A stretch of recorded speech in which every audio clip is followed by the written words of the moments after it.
Shabbat Shalom mes chers amis, la paracha Tazria Metzora traite d'un sujet qui ne nous est pas très familier. Elle traite de la Touma, de l'impureté, de la Tahara, de la pureté. Et les définitions nous sont un peu étrangères car nous identifions avec ce que nous voyons. Et bien que pureté et impureté soient des notions qui puissent se définir, on ne sent pas ce qu'elles veulent dire en vérité. On va essayer de définir un petit peu les choses, d'y voir un peu plus clair, pas beaucoup plus clair, de prendre comme un peu d'eau avec une cuillère de la mer. C'est écrit dans Vayikra Tedvav Lamed Aleph. C'est marqué Vizhartem et Bnei Israël, et tu mettras en garde les Bnei Israël mitumatam de leur impureté, concernant leur impureté. Velo yamutu, donc on voit ici, et ils ne mourront pas, betumatam, par cette impureté là, ils ne mourront pas. Donc on voit que l'impureté a un rapport avec la mort. Je poursuis dans le pasuk, betam am,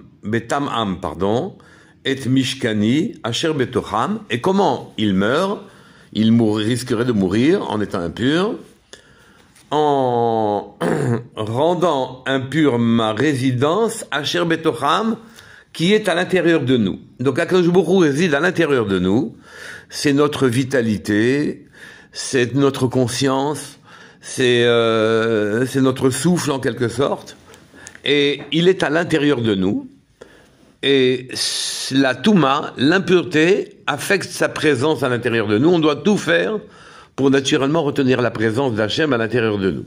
Ne pas s'appuyer sur le passouk un peu plus loin dans la paracha qui dit qu'en vérité Hachem réside parmi nous, dans la Touma. Je vous lis le passouk.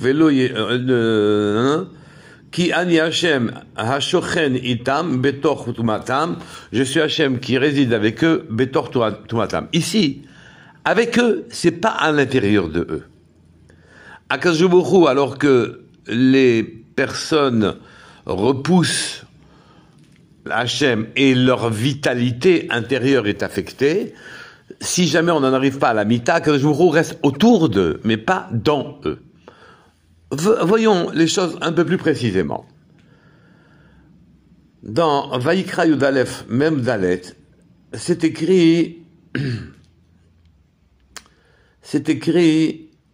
Ve'it kadashtem, ve'item kedoshim, et un peu plus, donc vous rendrez kadosh, vous rendrez saint, et vous serez saint, S-A-I-N-T, ve'lo titam'u et nafshotechem, et vous ne rendrez pas impur, grâce à votre sainteté, vous ne rendrez pas impur, et nafshotechem, votre âme. Deux informations sont dans ce passage. D'abord, on voit que la sainteté, donc les qualités d'un homme, la grandeur d'un homme, lui permet de ne pas se rendre impur. Donc les midot, les qualités que nous avons, nous permettent de ne pas nous rendre impurs.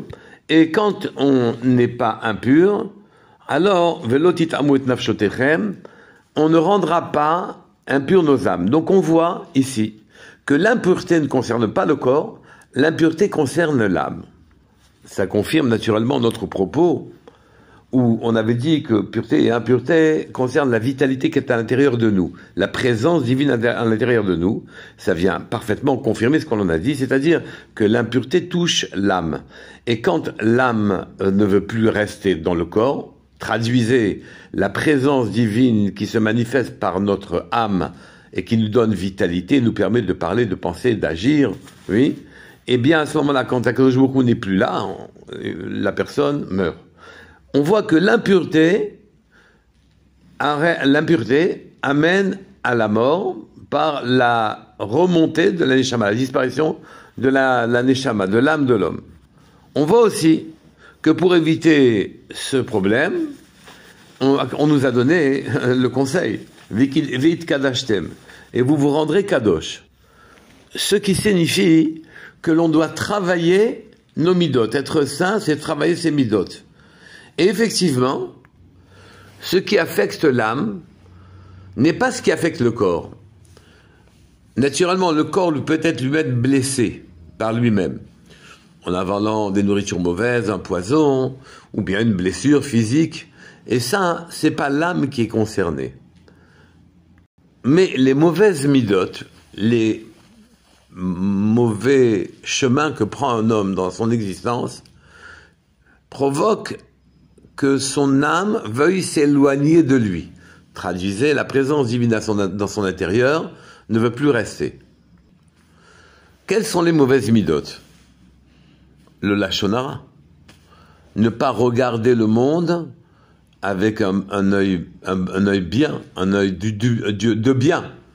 Ne parler du mal de la personne. Utiliser la parole qui est l'expression de l'âme, l'utiliser pour le mal.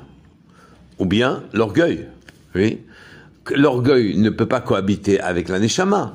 Si l'âme est un reflet divin, il ne peut pas y avoir de prétention de l'homme à rester en présence d'Hachem en prétendant être quelque chose ou quelqu'un. Ce n'est pas possible. Donc effectivement, ne serait-ce que ces deux défauts-là sont des défauts qui affectent considérablement la neshama, la présence divine à l'intérieur de nous et donc notre vitalité. La vie vécue dans l'Akdoucha, entendez donc en ayant de jolies qualités, en étant un homme bien, un homme de bien, à ce moment-là, ça s'appelle la vie dans l'Akdoucha. La vie dans l'Akdoucha permet à Hachem de résider à l'intérieur de nous. Et donc nous laisse la vitalité en question. Il devient tout à fait évident que l'homme qui est plein d'orgueil de lui-même chasse la présence divine.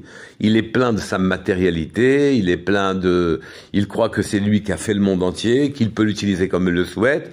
L'orgueil est un désastre. Le lashon hara, utiliser les propriétés que Hachem a données à la neshama pour des choses mauvaises, aussi c'est un délit, ça fait dériver les forces spirituelles vers du matériel. Et donc, Hachem s'en va dedans de nous, et à ce moment-là, on se retrouve sans vitalité Khalila. Mais Akadosh Baruch Hu, dans sa grandeur, et connaissant la grandeur du clan d'Israël, n'anéantit pas la personne immédiatement. Et donc, il a provoqué des plaies qui n'étaient pas physiques ou qui ne viennent pas dans le physique, comme un poison, comme une blessure, et il a fait remonter la parole de la neshama sur la superficie, sur le corps. Les plaies dites de lèpre sont des plaies qui en vérité sont une récrimination, une remontrance de la neshama, de manière à ce qu'on se corrige, qu'on aille chez le Kohen en demandant comment ferais-je réparation de ce qui provoque l'avertissement de mon âme qui est en train de me dire qu'elle veut partir. La vie avec Hachem est un plaisir. Entendez Oneg. Quand vous prenez le Haïn de Oneg, la première lettre, vous la mettez à la fin, ça donne Nega, plaie. Donc Akadosh Baruch Hu a inversé les lettres et le plaisir de vivre avec Hachem est devenu se transforme en plaie quand on n'a pas les bonnes midotes. Donc on va chez le Kohen.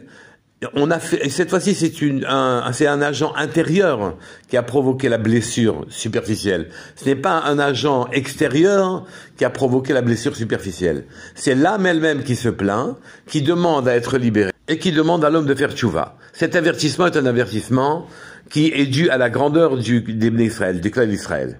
Akadosh Baruch Hu ne veut pas le perdre. Il veut qu'il va tchouva. Et donc, alors même qu'il attaque la présence divine à l'intérieur de lui, ce Ben Israël qui a fauté, on l'avertit qu'il faut qu'il fasse marche arrière et qu'il prenne les bonnes dispositions vis-à-vis d'Akadosh Baruch Hu. Les plaies dans les maisons, c'est autre chose. Quelqu'un qui vit dans la Kedusha et mérite aussi d'être riche. Et les Chachamim nous expliquent qu'en vérité, quand les Ben Israël ont conquis la terre, les anciens habitants ont laissé leurs richesses dans les murs, pensant les reprendre plus tard. Et donc, il fallait que l'esprit du mur de la maison fasse apparaître des plaies qui nous indiquent l'endroit où effectivement ils ont caché leur richesse, de façon à ce que, quand on est méritant, les plaies dans les maisons viennent nous enrichir. Donc, les plaies sont le langage de l'âme, pour le bien et pour le moins bien. Nous allons tous faire le Shuvah, puisque c'est le temps du Homer, et nous avancerons, nous donnerons à notre Neshama, à notre profondeur, toute sa luminosité et sa grandeur. Kol Tuv, Shabbat